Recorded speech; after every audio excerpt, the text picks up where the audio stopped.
Hey everybody, what's going on? It has been quite some time since I've done a video, and I'm sure you guys have been waiting forever for the latest, but things have gotten a little crazy. The semester is coming to a close. I've got about a week left, which is awesome, seeing as how it's my first year of seminary. It's flown by, and things have been going pretty well. Finishing up the semester, been working on campus just a few hours a week. I've been doing the church plant thing for the past couple months now, and that's been going great.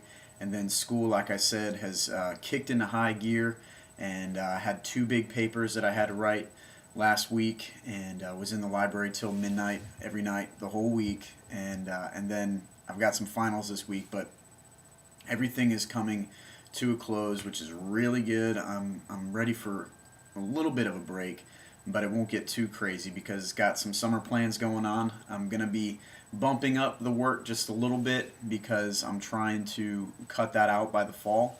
And then I will be taking one class, a systematic theology class, which will take about a week, and then I'll be done with summer school. We'll be doing the church stuff, gearing up for the fall because we're actually going to be trying to launch this thing in September. And when we say launch, we mean like have an actual service. We'll meet in a place.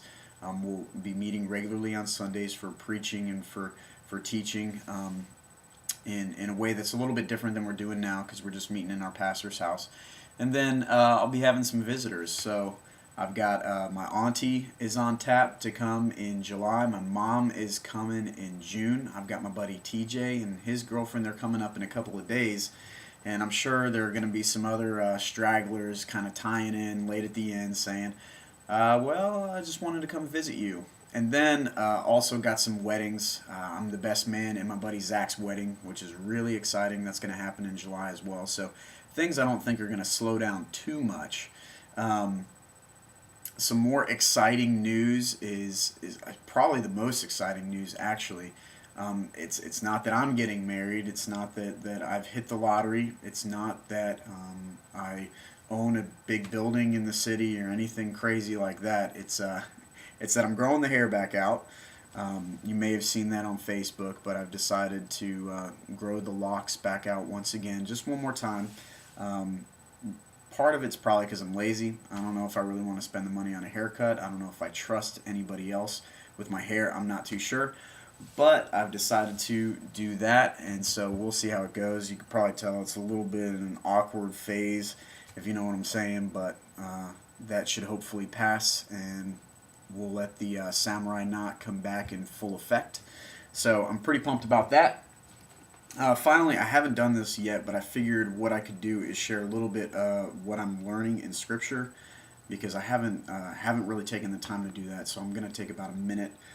Read from Hebrews chapter 9 verse 22. Hebrews 9:22 says, "Indeed, under the law almost everything is purified with blood, and without the shedding of blood there is no forgiveness of sins." Without the shedding of blood there is no forgiveness of sins. And I've been really slapped in the face with this, basically with the reality that without divine love or divine forgiveness, that between us and God, there is no possibility for human forgiveness between us and each other.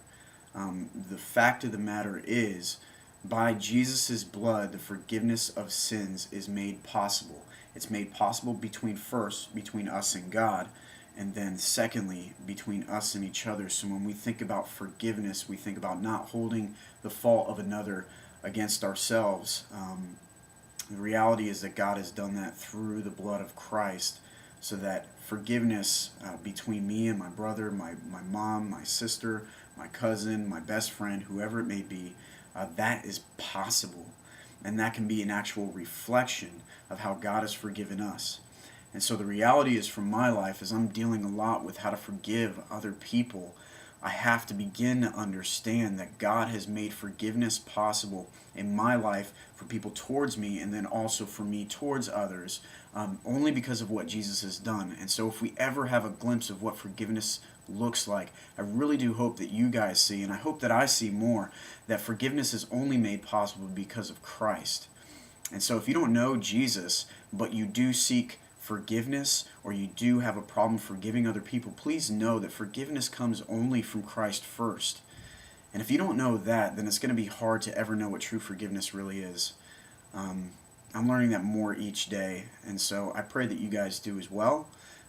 Thank you for watching this update. Please feel free to hit me back. Email me, andrewlisi@gmail.com.